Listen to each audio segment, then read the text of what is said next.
자, 40번에서 42번까지의 문제는 매체에 대한 문제입니다. 근데 중간중간 이제 문법적인 요소들도 좀 섞여 있어서 같이 얘기를 좀 해가면서 진행을 좀 하도록 할게요.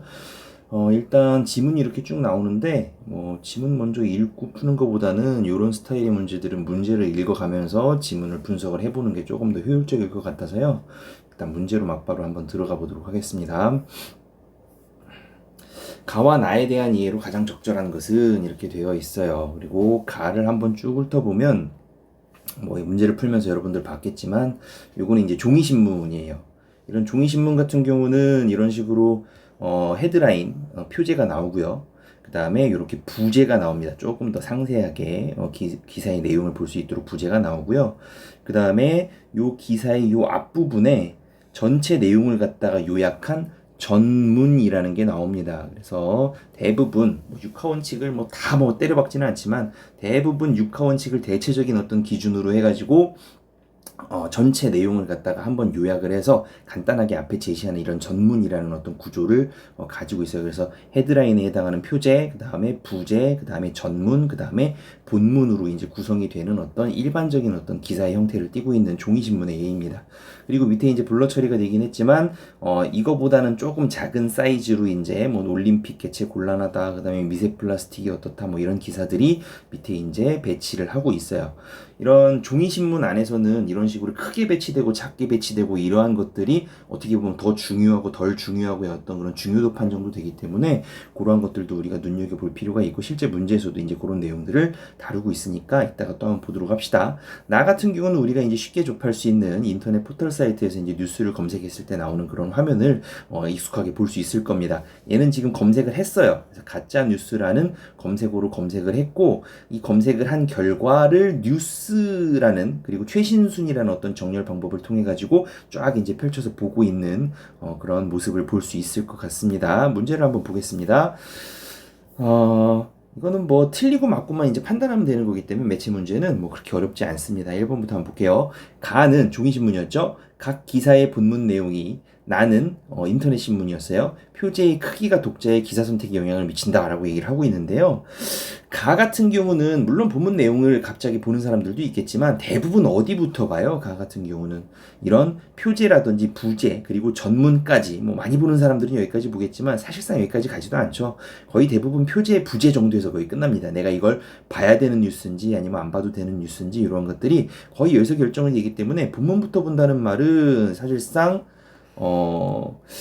본문 내용 자체가 기사 선택에 영향을 미친다는 말은 사실상 조금 잘못되어 있는 것 같아요. 그리고 나 같은 경우 표제의 크기가 영향을 미친다고 했는데 이거 크기 같은 경우는 사실상 우리가 그냥 우리가 조정하기 나름이기 때문에 그리고 모든 신문들이 다 똑같은 크기로 폰트 크기로 나오기 때문에 글자 크기가 이렇게 크게 중요한 부분은 아닌 것 같아요. 아까 전에 얘기했듯이 종이신문 같은 경우는 크게 배치된 것, 큰 글씨로 나온 것과 작은 글씨로 나온 것이 중요도가 좀 다르다라고 얘기했지만 인터넷 신문에서는 그런 요소를 찾아보긴 좀 어렵죠. 그래서 이런 표제의 크기가 선택에 영향을 미친다는 것이 또 아닌 것 같아요. 그래서 두 가지 내용이 전부 다 적절하지 않은 것 같고요. 2번을 한번 보시면 가와 달리 나는 각 기사의 표제뿐만 아니라 부제의 내용과 표현도 독자의 주의를 끄는 요인이 된다. 나 같은 경우는 인터넷 기사였어요. 근데 부제가 있었나? 없었던 것 같아요. 여기 보시면 종이신문 같은 경우는 이런 식으로 부제가 있지만 인터넷 신문 같은 경우 우리가 검색하면 띄워보면 알겠지만 기본적으로 부제까지 이렇게 나오진 않죠. 밑에 이제 간단하게 썸머리된 어떤 본문이 이제 간단하게 등장을 하고 표제 정도, 그러니까 헤드라인 정도만 우리가 볼 수 있어요. 그렇기 때문에 이런 식으로 부제의 내용이 인터넷 기사에서 독자의 주의를 끄는 요인이 된다라고 설명한 건 요거는 잘못된 설명 같습니다. 오히려 가가 그렇죠. 그죠? 3번 한번 보겠습니다. 가와 달리 나는 기사의 배열 기준을 선택할 수 있으므로 독자의 필요에 따라 순서를 재배를 이거 맞죠? 왜 그러냐면 인터넷 기사에서 아까 전에 우리 가짜 뉴스에 대해서 검색을 했을 때 그 중에서 뉴스에 대한 것을 봤고요. 그 중에서 또 여러 가지 뭐 관련도 순, 최신순에서 최신순에 체크를 해가지고 정렬을 했기 때문에 18분 전부터 해서 쭉 나오는 거죠, 그죠? 그렇기 때문에 우리가 원하는 어떤 기준을 가지고 정렬시켜서 볼 수 있기 때문에 요거는 이제 맞는 내용이 됩니다. 그래서 답은 3번이 돼요. 뭐 쉽죠? 너무 쉽네요. 4번, 5번도 한번 봅시다. 나와 달리 가는 기사마다 제공되는 시간이 달라요. 종이신문 같은 경우는 우리가 상식으로 알고 있겠지만 뭐 조간신문, 석간신문 이렇게 해가지고 아침에 한번 나오든지 저녁에 한번 나오든지 한꺼번에 나오죠. 뭐 종이를 쪼각내가지고 이제 뿌리지는 않으니까 그건 이제 상식선에서 우리가 생각해보면 아니라는 것을 알 수 있을 것 같아요. 그리고 나와 달리 가는 한 면에서 여러 언론사의 기사를 확인할 수 없죠. 기본적으로 인터넷 포털 사이트에서 우리가 검색을 했을 때는 우리가 아까 전에 봤던 대로 여러 신문사, 뭐 땡땡일보, 네모일보, 세모신문 여러 가지 신문사의 여러 언론들의 정보들을 한눈에 확인할 수 있지만 이거는 그 언론사에서 나온 기사만 여기다 실기 때문에 어떻게 보면 약간 좀 편향될 수 있는 어떤 그런 가능성을 가지고 있는 그런 부분이라고 보여져요. 그렇기 때문에 이것도 반대로 얘기한 것 같아요. 그래서 답은 3번이라고 쉽게 찾을 수 있을 것 같습니다. 41번까지 한번 좀 볼게요. 보기를 참고하여 가나에 적용된 게이트 키핑에 대해서 판단한 말로 적절하지 않은 것은 이라고 했습니다. 근데 이건 문제는 쉬운데 이 게이트 키핑이라는 거 우리가 한번 좀 고민해 볼 필요가 있어요. 왜냐면 가짜뉴스 관련해 가지고 우리가 이 뉴스라는 매체 그리고 언론이라는 매체를 갖다가 이용하고 또 이것들을 이해하는데 굉장히 중요한 키워드가 되기 때문에 상식선에서도 우리가 좀 공부해 놓고 알아둬야 될 필요성이 있는 그런 말이에요. 보기를 한번 보겠습니다.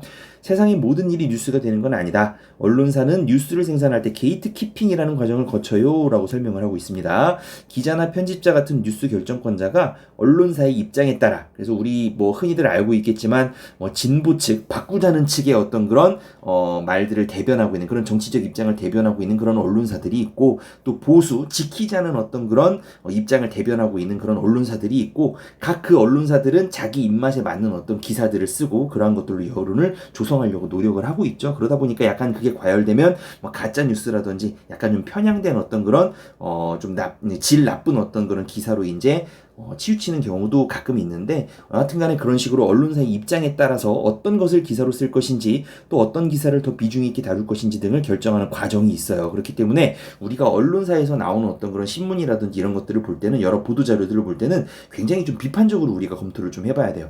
특히 신문의 경우 비중 있게 다루려는 기사를 지면의 윗부분에 크게 배치하는 게 일반적이에요. 포털 사이트 같은 데서도 마찬가지입니다. 게이트 키핑을 해요. 뭐 네이버 뉴스라고 해가지고 뭐 다음 뉴스라고 해가지고 아무런 어떤 그런 사심 없이 객관적으로 그냥 18분 뭐 전에 뜬 뉴스부터 1시간 전 뜬 뉴스 그냥 최신 순으로 쫙 그냥 띄워주는 게 아니라 거기도 이제 편집을 합니다. 그 네이버라는 그 언론기관이죠. 이렇게 되면 네이버라는 언론기관에서 포털 사이트에서 어떤 뉴스를 위에 올리고 어떤 뉴스를 검색을 했을 때 하위에 내릴 건지 이런 것들을 결정을 해요. 그런 과정들이 있어요. 그렇기 때문에 모든 포털 사이트에서도 뉴스를 검색을 할 때 우리가 게이트 키핑이라는 과정을 거친 결과다라는 것을 우리가 비판적으로 바라보면서 한번 좀 비교를 해볼 필요성은 있겠죠. 그래서 이런 포털 사이트에서도 게이트 키핑을 하는 경우가 있어요. 포털 사이트의 뉴스는 각 언론사의 기사를 그대로 게재하기도 하고 이런 것도 있어요. 뭐 네이버 같은 경우는 뭐 뉴스 스탠드라는 어떤 서비스가 또 따로 있죠. 그래서 언론사의 어떤 신문을 갖다가 그대로 이제 그 언론사에서 선택하고 그 헤드라인을 뽑은 그대로 해가지고 이제 그 순서대로 보여주는 그런 그런 그 메뉴도 있고 또 네이버에서 편집해가지고 게이트 키핑을 한 그런 뉴스만 골라가지고 보여주는 그런 메뉴도 있어요. 그렇기 때문에 그것들을 볼 때 우리가 이런 뉴스는 어떻게 선택이 된 거겠구나 라는 것들을 우리가 생각을 해보면서 볼 수 있겠죠. 포털 사이트의 뉴스 편집자가 다시 게이트 키핑을 하여 기사 게재 여부를 결정하기도 해요. 이 게이트 키핑이라는 게 뭔지 이제 이 설명을 보면은 여러분들이 조금 감을 잡을 수 있을 거라고 생각을 합니다. 1번부터 보면서 한번 판단을 해보도록 할게요. 가의 언론사, 아까 종이신문이었죠. 가짜뉴스 관련 기사를 지구온난화와 미세 플라스틱 관련 기사보다 더 중요하게 다루기로 결정한 것이겠군. 뭐 기억나겠지만 아까 전에 그 밑에 있던 짜잘짜잘한 작은 기사들보다 조금 더 크게 폰트도 크게 가지고 실었죠. 더 위쪽에다가. 그렇다는 것은 조금 더 중요하게 다루고 있다라는 말의 어떤 다른 표현이라고 볼 수 있을 것 같습니다. 요거는 맞는 내용이 될 것 같아요. 자, 2번 한번 보겠습니다. 가의 지구온난화 그리고 미세 플라스틱 관련 기사가 나에 없는 것은 입력된 검색어와 상관없이 포털 사이트의 뉴스 편집자가 게재 여부를 물론 그럴 수도 있어요. 우리가 그냥 뉴스를 딱 눌렀을 때 네이버에서 그냥 우리한테 보여주는 뉴스를 그대로 보면 그럴 수 있는데 잘 보시면 여기는 그냥 그대로 보는 게 아니라 내가 관심 있는 주제를 어떻게 했어요? 검색했어요. 그래서 검색어를 가짜뉴스라고 써서 넣었기 때문에 이 가짜 뉴스와 관련된 걸 보여주는 거지 게이트키핑된 그런 결과를 보여주는 게 아니죠. 그렇기 때문에 물론 이런 검색 결과조차도 게이트키핑이 되기도 해요. 그래서 어떤 검색어를 검색했을 때 상위에 뭘 올릴지 뭐 이런 것들도 조정하긴 하지만 사실상 이러한 것들보다는 일단 가짜 뉴스라는 것을 갖다 검색을 했을 때 보여주는 결과를 우리가 보고 있다라고 판단을 한다면 뉴스 편집자가 제재 여부를 갖다가 결정했다라고 보기는 조금 어려울 것 같아요. 이 상황에서는. 그래서 요게 이제 정답이 됩니다. 우리가 검색한 거니까. 자, 그 다음 3번을 한번 보시면 나의 A, D를 생산한 언론사가 서로 다른 것으로 보아 복수의 언론사가 가짜뉴스와 관련된 기사를 보도하기로 결정한 것이겠군이라고 얘기를 하고 있습니다. 여기를 보시면 아까 전에도 봤지만 네모네모일보, 세모세모신문, 별별일보, 뭐 마름모마름모일보 전부 다 다른 어떤 언론사에서 각자 가짜 뉴스에 대한 그 언론사의 입장을 갖다가 얘기를 하고 있죠. 그렇기 때문에 요것도 맞는 내용이 되겠습니다. 4번을 보시면요. 나의 A는 가짜뉴스 규제에 대한 문제를 제기하는 언론사의 입장. 규제에 대해서 문제를 제기한대요. 봅시다 이따가. B는 정부의 정책을 사실적으로 보도하려는 언론사의 입장을 드러낸 것이겠군이라고 얘기를 하고 있습니다. 확인 한번 해보겠습니다. 기본적으로 나의 A 같은 경우는 가짜뉴스 규제만 해결책일까? 여기에 함의된 의미가 뭐예요? 자꾸 규제하지 마라 이런 의미가 담겨 있겠죠. 그리고 거기 뒤에 이제 내용을 보시면 가짜뉴스의 피해를 지적하며 규제를 강화하는 주장을 목소리가 높다. 정부는 물론이고 이게 점점점점 해가지고 이 내용 자체는 볼 수 없지만 이 헤드라인을 보시면 규제만이 해결책이 아닐 거다라는 것을 갖다가 얘가 얘기하고 싶다는 것을 우리가 알 수 있어요. 그렇기 때문에 아까 전에 가짜뉴스 규제에 대해서 문제를 제기하려는 언론사의 입장을 얘기할 것 같다라는 어떤 추측은 타당한 추측이 될 것 같습니다. 그리고 B 같은 경우 정부의 정책을 사실적으로 보도하려는 언론사의 입장을 드러낸다라고 했었는데 B를 보시면 정부 가짜뉴스 막을 민간 팩트체크 기관을 지원한다. 그냥 요 지원한다라는 사업 자체에 대한 설명만 지금 나와 있을 것 같아요.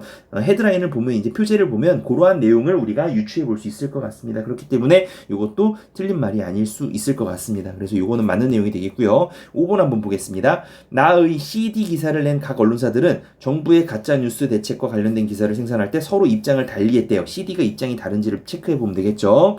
C 같은 경우 정부의 가짜뉴스 규제 위헌 소지가 있다. 규제하지 마라. 이런 입장일 거고요. D 같은 경우 정부 가짜뉴스를 방치하는 건 여전하구나. 방치하면 안 된다. 규제해야 된다라는 입장을 또 담고 있을 것 같아요. 그러니까 가짜뉴스에 대한 걸 가지고 또 기본적으로 언론사마다 이런 식으로 입장이 다를 수 있다라는 것을 우리가 볼 수 있는 거죠. 그렇기 때문에 요 두 개가 이제 입장이 다르다는 것 우리가 확인해 본 거니까 이것도 맞는 내용이 되겠습니다. 그래서 답은 아까 전에 우리가 찾았던 2번으로 쉽게 고를 수 있을 것 같습니다.